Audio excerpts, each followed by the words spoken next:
Start by treating the lively loaches to sweet pumpkin. When they mistakenly believe they've been gifted a heavenly feast and start devouring it like crazy, sprinkle a generous amount of salt over them, instantly pulling them back to reality. This removes the fishy smell and impurities while also putting an end to their final struggles.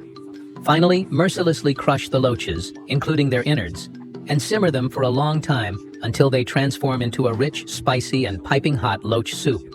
Every morning, even before 5 a.m., the small restaurant owner has to deal with 3 large cow heads.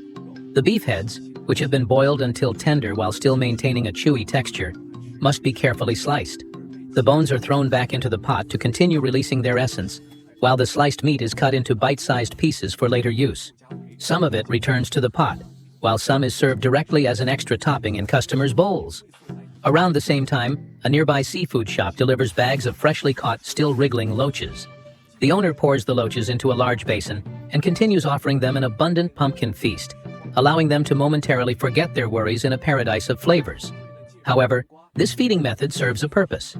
It helps eliminate the muddy taste of the loaches. Once they've finished enjoying the sweet pumpkin, the owner scoops out the remaining pumpkin skins. Next, he mercilessly sprinkles a large amount of salt into the basin. In an instant, the loaches, stung by the salt, thrash violently as if thrown into boiling water. Do you know why they are put through this ordeal?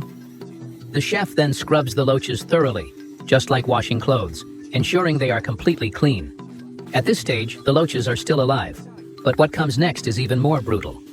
The chef scoops them up and tosses them directly into boiling water. For the loaches, this might be considered a final release.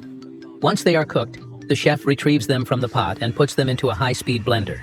Their bodies, bones, and innards are all ground into a fine paste.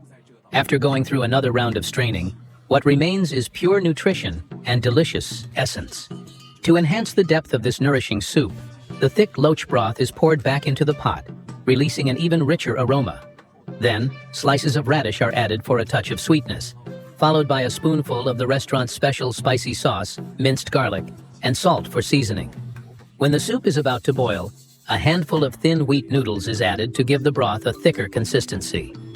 Thinly sliced zucchini, green onions, and a generous amount of chives and perilla leaves are thrown in to add a refreshing fragrance and a spicy kick. If there are extra loaches left, they don't go to waste. Instead, they are coated in batter, deep fried until golden and crispy, then drained of excess oil, making for a mouth-watering drinking snack. Aside from the loach soup, the freshly cut beef head meat is another highlight of the restaurant. Thick slices of meat are briefly simmered in the original broth, plated, and topped with a handful of high-quality chives. A sprinkle of sesame seeds finishes the dish. Dip the meat in the special sauce, and one bite is enough to blow your mind. Finally, an assortment of side dishes, loach soup, freshly sliced beef head meat, and crispy fried loaches are served together. Each ingredient releases a rich aroma. A single bite of the noodles soaked in the loach soup feels like regaining the energy of being 20 years old. So, with a meal like this costing 50,000 won, do you think a small restaurant like this could become popular where you live?